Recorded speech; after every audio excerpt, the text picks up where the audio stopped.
बदहाल, माननीय बेफिक्र और अफसर लापरवाह। ये तस्वीर है बागेश्वर की एक गांव हथरसिया की, जहां जर्जर सड़क का कोई पूछनहार ही नहीं है। लोग परेशान हैं। देखिए रिपोर्ट। योजनाएं अगर सरकारी हो तो वक्त तो लगता ही है, लेकिन इतना लंबा वक्त की जनता त्रस्त हो जाए तो ऐसी योजनाओं का क्या लाभ। नेता वादे करके जाते हैं, जनता को लॉलीपॉप थमाते हैं, सड़कें बनेंगी, रोजगार मिलेगा, अस्पताल बनेंगे, गांव का विकास होगा, और जनता इसी आस में वोट करती है, सरकार बनाती है। लेकिन बाद में जनता को क्या मिलता है? सिर्फ निराशा। ये सब आज हम इसलिए कह रहे हैं क्योंकि बागेश्वर के हथरसीला गांव की तस्वीर ही कुछ ऐसी है। यहाँ सालों से ग्रामीण सड़क और एएनएम सेंटर की आस लगाए बैठे हैं। कच्ची रोड है, सारा पानी गांव में आ रहा है, गांव बह जाएगा तो फिर क्या करेंगे हम लोग, कहाँ जाएंगे। ठेकेदारी में काम होता है तो मनमाना काम चलता है। ठीक, मैं सिर्फ बीजेपी सरकार को कहता हूँ कि मेरे साथ दुगला व्यवहार क्यों कर रहे हैं लोग। हमारे वहाँ 7 साल पहले यहाँ पर हमें एएनएम सेंटर के लिए ज़मीन मांगी गई, वो ज़मीन हमने रजिस्ट्रेशन इनके नाम से कर दी। ये डामरीकरण हो गया, पुलिया हो गई और ये कलमट हो गए, और ये जनता की आप लाज रख दीजिएगा ताकि हमारी जनता सुरक्षित रह सके। ये तस्वीर देखिए, यह है गांव हथरसीला। अब जरा यहाँ की सड़क पर गौर फरमाइए। कहीं आपको भी यही तो नहीं लगा कि ये सड़क में गड्ढे हैं या गड्ढों में ये सड़क है? जी हाँ, ये इस गांव की सड़क है। गांव में 2016 में सड़क निर्माण के लिए ये रोड खोदी गई थी, लेकिन 4 साल बीत जाने के बाद भी यहाँ कोई काम नहीं हुआ। नाली नहीं बनने से और कलमट भी ना होने की वजह से बरसात का पानी गांव में भर जाता है। आपको किन किन दिक्कतों का सामना करना पड़ा? हमें बहुत दिक्कत हो रही है। हमारे गांव में रोड कच्ची है और उसको सुधारना है। कच्ची रोड है, सारा पानी गांव में आ रहा है, गांव बह जाएगा तो फिर क्या करेंगे हम लोग, कहाँ जाएंगे। इसलिए हमें रोड ठीक करनी है। सारा पानी गांव में आ रहा है।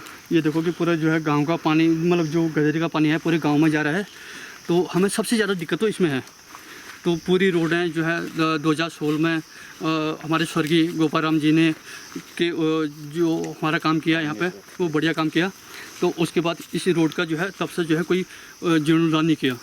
ठीक, कभी मैं किसी प्रशासन से कहता हूँ, किसी भी कहता हूँ, ये लोग मेरी कोई मानते नहीं है। मैं हर दिन जाता हूँ, हर दरबार में जाता हूँ कि आप मेरा काम कर दो। ठीक, अब आप खुद ही देख रहे हो कि ये मेरी दिक्कतें कितनी हैं, मेरे गाँव की कितनी दिक्कतें हैं। ठीक, अगर एक दिन कोई मतलब ऐसी कोई आपदा आ जाए तो ये सारा पानी मेरे गांव में जाएगा, मेरे गांव के सारे लोग बह जाएंगे। ठीक, तो उसमें मैं क्या करूं, ये चीज़ बताओ। तो उसमें जो मैं प्रशासन से कहता हूं कि बीजेपी सरकार है तो भाई मेरे साथ दुगला व्यवहार क्यों करो तुम लोग। ठीक, मैं सिर्फ बीजेपी सरकार को कहता हूँ कि मेरे साथ दुगला व्यवहार क्यों कर रहे हैं लोग।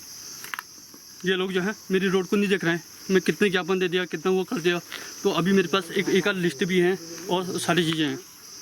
ठीक, ये लोग जो है इन्होंने कुछ नहीं किया। ठीक, गांव वालों की परेशानी यही नहीं खत्म होती।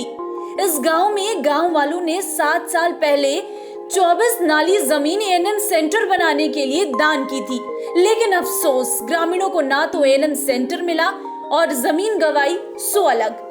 अगर एक एएनएम सेंटर ही बन जाता तो ग्रामीणों को थोड़ा रोजगार के साथ स्वास्थ्य व्यवस्था ही मिल जाती, लेकिन शायद ग्रामीणों ने जनप्रतिनिधि ही गलत चुन लिया।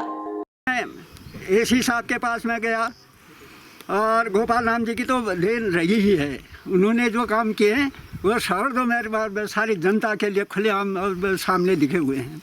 उन्होंने बड़ा अच्छा काम किया। और साथ में मैं इस PW की रोड के लिए एसएन साहब के पास पहुँचा। उन्होंने दूसरे दिन से ये कार्रवाई शुरू कर दी थी।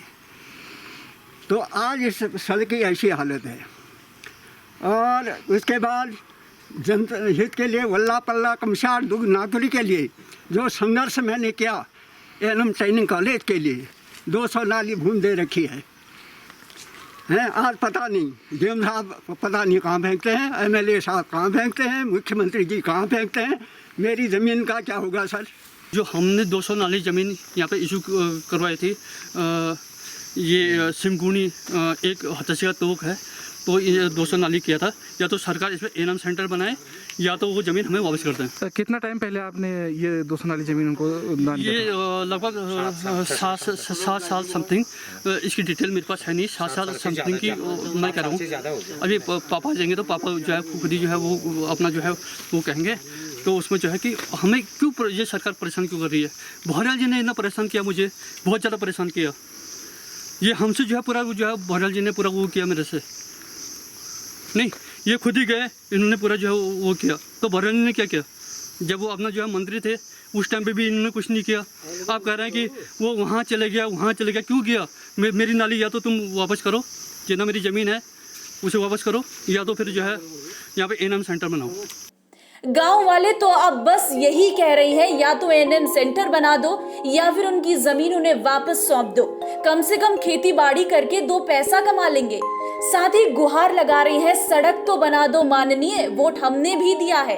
अगर महोदय ये कार्य जल्दी से जल्दी नहीं किया गया तो पूरे गांव वाले जो है इसमें जो उग्र आंदोलन के लिए तैयार है और जल्दी करेंगे भी। इसके लिए हम समस्त ग्रामवासी एकजुट होकर जल्दी से जल्दी हम आंदोलन करने की शुरुआत करेंगे। और ये रोड भागलपंथ से भी लिंक होना है, ये उसकी भी कोई सुनवाई नहीं है। इसके लिए हमने ये रोड दिखाड़ी मोटर मार्ग के लिए हमने एक प्रस्ताव दे रखा है पीडब्ल्यूडी को, उसकी भी अभी तक कोई सुनवाई नहीं हो रखी है। जिसमें 4-5 ग्राम प्रधानों द्वारा मुहर लगा के पीडब्ल्यूडी अधिशाक्षी अभियंता को दिया गया है, उसकी भी अभी तक कोई सुनवाई नहीं हुई है। तो कृपया इसको जल्दी से जल्दी इसकी सुनवाई करवा के ये मोटर मार्ग को लिंक करने का भी कष्ट करें। तस्वीरों को देख के तो यही लग रहा है कि आज देश में रोजाना कई लोग सिर्फ सड़क हादसों में ही अपनी जान गंवा देते हैं, लेकिन बावजूद उसके माननीय बेफिक्र है। शायद लोकतंत्र में आम जिंदगी की कोई कीमत ही नहीं रह गई, या फिर ग्रामीणों की आवाज माननीय सुना अनसुना कर रही है। लेकिन सवाल ये है कि ऐसा कब तक?